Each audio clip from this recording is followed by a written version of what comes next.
Good morning. Coming live this morning a little bit on the early side. It's going to be a Fargo day. Need to go buy some wood for my wood shop. How about that? Imagine things like that happen. And today we look at 2 Samuel 14 and 15. And yesterday we had read in chapter 13 of how David's son Absalom, the eldest son, out of avenging his daughter against his brother, killed his other brother. And then, of course, Absalom fled. And David was angry with him, of course. Chapter 14 begins with Joab. It's the commander of the army, this person that has been trusted by David. Joab is acting on behalf of Absalom. And he hires this wise woman to pretend to be a mourner, to come to King David with a plea, supposedly, or seemingly like for her son, that he might be brought back safely into the city. And I made me think of the sanctuary cities that were set up. So, but she comes as she pleads her case to the king, and King David, he says, sounds good. And then it turns around that she's talking about his son, Absalom. And David asks then, has Joab, put you up to this? Because Joab was, made sure that he was always subservient, subject to David, but had quite a bit of influence as well, not only with David, but with the people.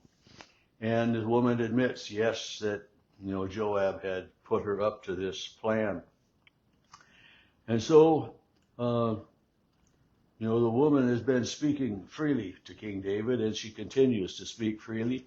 She says to him that, yes, Joab put these words in my mouth in order that might change the course of affairs.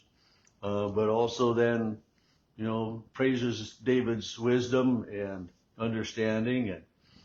And David says, okay, verse 25 of chapter 14, let him go to his own house, but he is not to come into my presence.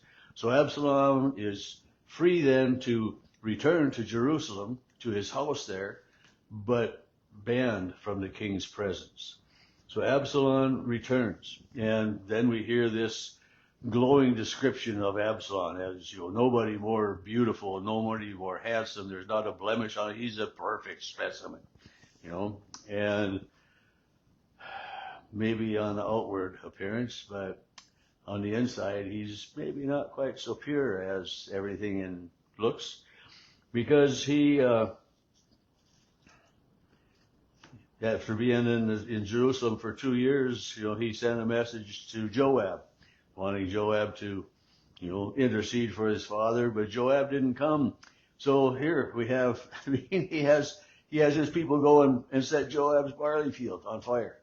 And so, Joab is not only the commander of the army, but he's got the land that he's taken care of. It isn't, it's people have many responsibilities. And Joab comes then and says, well, why did you do that? And well, I sent word to you, you didn't come. And so, no, this is the way that you came. Let me get into the king's presence. If there is guilt on my opponent, let him kill me. So Absalom wants to get into the presence of King David.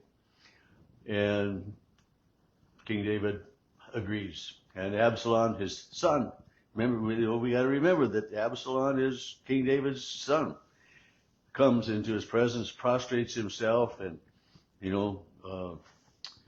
pleads, and it says he begged, leaned on prostrated himself on the ground, and then the king kissed Absalom, the forgiveness, acceptance, and so then Absalom starts to build himself up. Chapter 15, he gets a horse and a chariot, and he's 50 men to start to follow and to run around with him.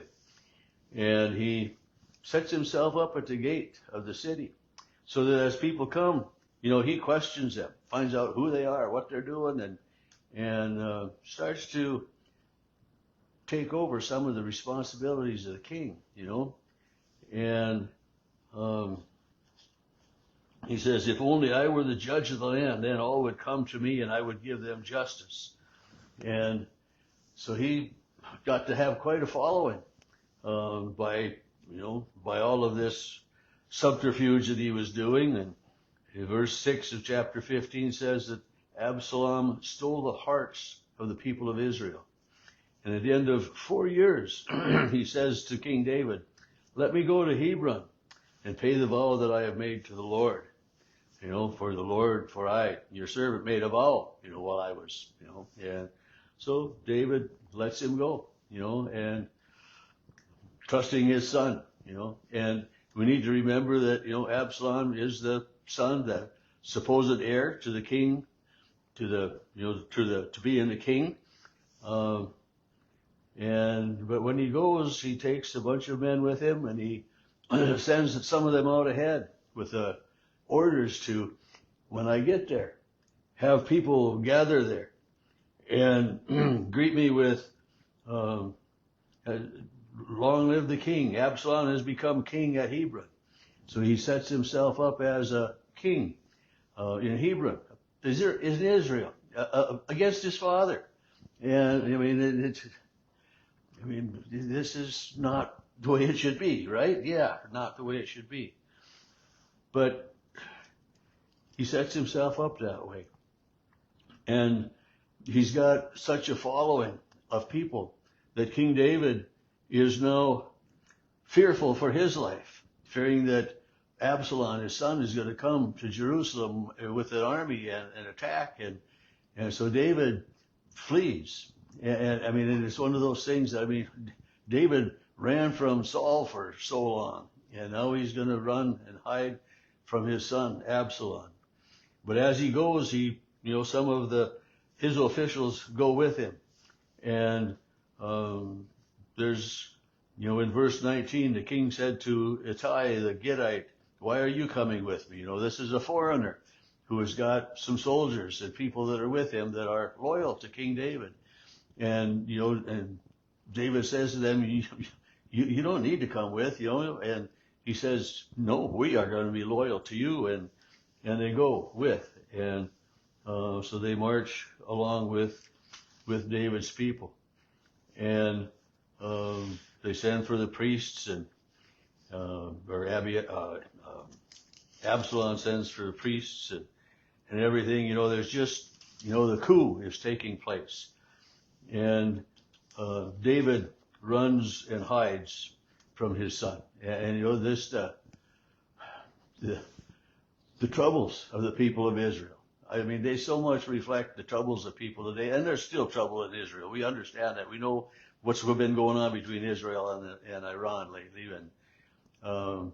but through all of it, it's, people, Absalom inquires of God, David inquires of God, and so how does this God of mercy and grace work within all of this? Because Absalom has called the priests and says, if I have been found favor, and it's and for King David, he needs to make sure of what's going on too. So he gets this man named Hushai to be his spy within the city of Jerusalem against his son Absalom. So the intrigue that's going on and just the messiness of the people of Israel becoming who they become.